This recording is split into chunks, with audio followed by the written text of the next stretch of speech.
بسم اللہ۔ قرض خواہ کو چاہیے کہ تقاضا کرنے میں نرمی کرے۔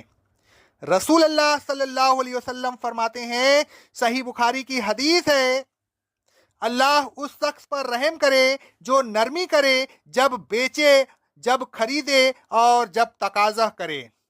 قرضدار کو چاہیے کہ مرتے وقت اتنا مال ضرور چھوڑے کہ جس سے اس کا قرضہ ادا ہو جائے۔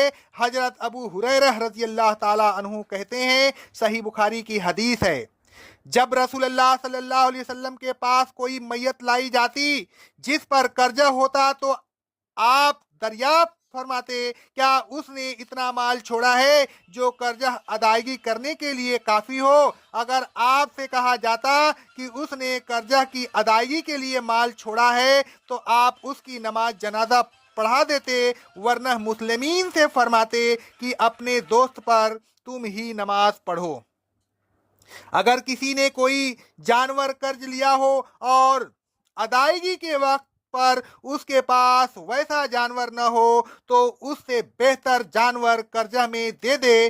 اگر قرض خواہ تقاضا میں سختی کرے تو قرضدار کو سختی برداشت کرنی چاہیے۔ حضرت ابو ہریرہ رضی اللہ تعالی عنہ فرماتے ہیں، صحیح بخاری کی حدیث ہے، ایک شخص رسول اللہ صلی اللہ علیہ وسلم کے پاس آیا اور اس نے اپنے قرض کی ادائیگی کے سلسلے میں سختی سے بات کی۔ صحابہ کرام رضی اللہ تعالی عنہ نے اس کو تنبیہ کرنے کا ارادہ کیا۔ رسول اللہ صلی اللہ علیہ وسلم نے فرمایا، اسے چھوڑ دو، حقدار کو کہنے کا حق ہوتا ہے۔ پھر فرمایا، اس کو اس کے اونٹ کی عمر کا اونٹ دے دو۔